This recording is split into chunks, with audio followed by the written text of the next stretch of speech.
Lionel Kimble. He is the Vice President for Programs at the Association for the Study of African American Life and History. He joins me now from Chicago. Sir, it's a pleasure to have you with us here on TRT World. Firstly, can you describe what African Americans and, in extension, people of color face on a daily basis, and particularly how it affects one's mental and psychological health? Yeah, thanks for having me. That's a really good question. I think one of the things that we're seeing that's going on with these protests is that, this is really nothing new for the, past, throughout the history of African Americans and Black people in this country. We've had these very strange relationships and very dysfunctional relationships with the police department and law enforcement. And what we're finding out here is that, it appears that folks are finally fed up and very, very frustrated with what's going on with high levels of brutality and state-sanctioned racism and rhetoric in the White House of these racist ideas going on since the election of Donald Trump.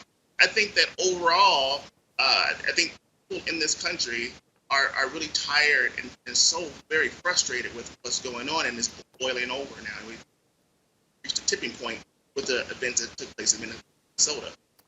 Mr. Kimble, if you look online, you'd see that many people have been using quotes by civil rights activists like Martin Luther King and Malcolm X, either to justify their arguments for or against the protests.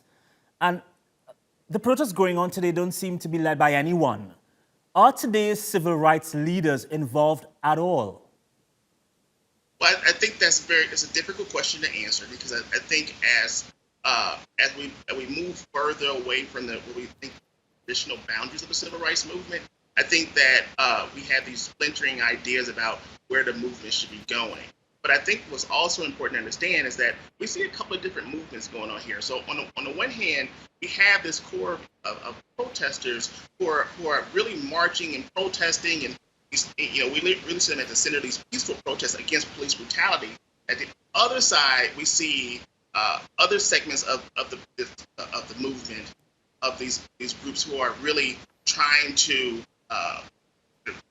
looting and burning and really bringing about these levels of violence. So I think it's hard to look for leaders and movements like that, because these are very, very organic situations.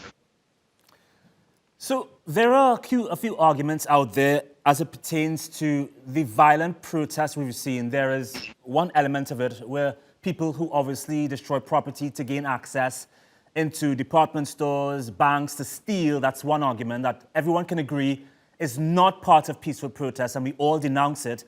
There's another argument of people that entails people that deface and places like where they are not where they're not owned by people of color, basically, trying to make a statement somehow that they are against these organizations that support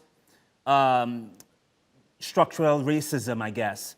My question is, what is your take on the president, the most powerful man in the United States and the world, his reaction to these protests and the violence that we've seen so far?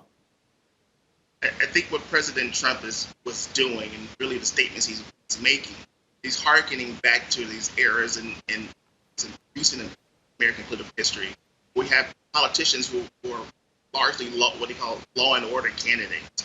And what the people who advocate for law and order, what they're doing is that they're appealing to a certain level, certain segment of society, primarily white people in the United States, and saying that, look at all of the turmoil and the people going on by people of color and Black people in cities, and therefore, in order to control the situation, we must crack down on it. And I think that's very divisive language, and I don't think it's going to do anyone any good. But I want to go back a little bit to the first part of your question. And I'm in Chicago right now, and really the neighborhood I'm living in is really at the center of a lot of this unrest. And I was watching the news and watching social media today, and there's this different dynamic going on with how people are choosing to protect their neighborhoods. For example, there were a number of African-American men standing along one of a very vital, vibrant economic corridor in the neighborhood, and their stated goal was to protect Black-owned businesses, right? Because they see that these businesses within the community are economic engines, and people work in these stores, and these shops, and these restaurants. and they provide a valuable resource to people in the neighborhood. Conversely, we find and we see some of these looters targeting places like department stores and gym shoe outlets. And these, I think, it's a little bit different interpretation because we find that in situations where people live in abject poverty, right, they see these symbols of global capitalism and things that they really can't afford. And I think to some degree they attack these things and go because they see these as these tangible symbols about what they don't have and inequality in the United States. All right, Mr. Lionel Kimble, we appreciate you sharing your expertise on the program here with us. Thanks again.